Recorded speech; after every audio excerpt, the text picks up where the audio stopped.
All right, so here we have a news report from Fox News, which has been posted on Mediaite. A report showing that North Koreans are being questioned or punished for not having grieved enough over the death of Kim Jong Il, who was ill.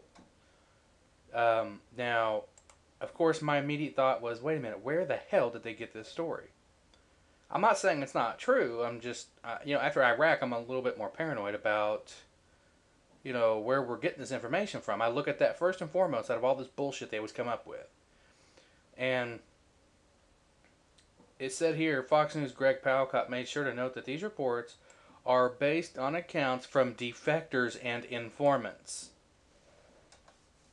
Now, that said, those informants have indicated that the North Korean government is holding very harsh truth sessions with people who did not show enough grief, did not show up to public grieving events, or tried to leave, or who tried to use cell phones. I suppose my question is, how did they know they didn't show up? Do they have the technology to track these people and follow them? Furthermore, what the fuck? Why would they care? Why would they honestly waste? I guess what I'm getting at here is, remember the information we got from the Iraqi defectors and informants on their WMD program? It was largely all lies intended to get us in there. These people in North Korea, you don't think they would lie to get us in there? It could be the very same setup. So obviously North Korea is a bass-ackward place.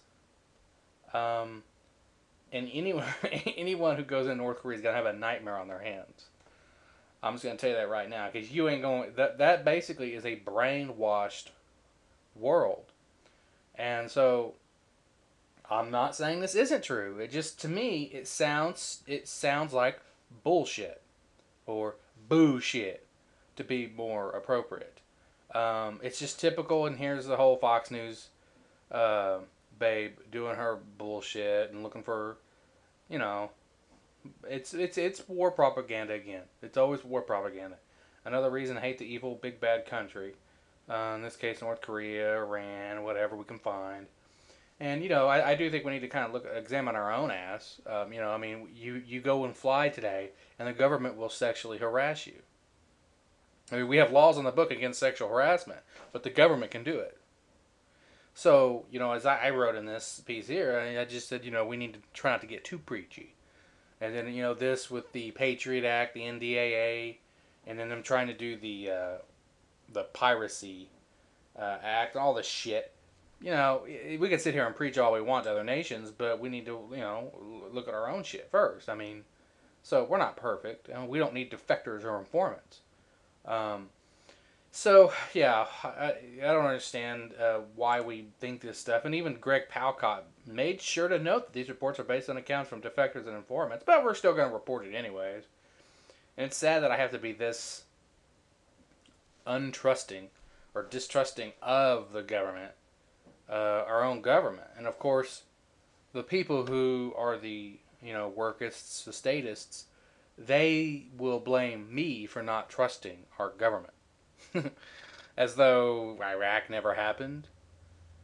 As though the report on 9/11 never happened, which illustrates the cause of blowback, and of course the media never talks about blowback. And the system, the politicians, the military leaders, they never talk about blowback. And the reason that's incriminating is because it gives context to all of these things that happened to us. Why were we attacked on 9/11? Why was the World Trade Center attacked before 9/11? When you have context, you can make better decisions. From results that have happened in the past, you can use it in future decisions. So all I'm bringing this up for is just, be careful of the bullshit, the pro-war propaganda bullshit, trying to get us into another war. That's what we've got to be very mindful of. And to me, this is just more bullshit. They were running this the moment Kim Jong Il died.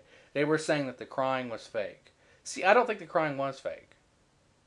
I think they are that brainwashed to a certain degree that they were actually that demented and crying. They lost it. They didn't know what they were going to do. I mean, so I'm not going to live there. Let's starve.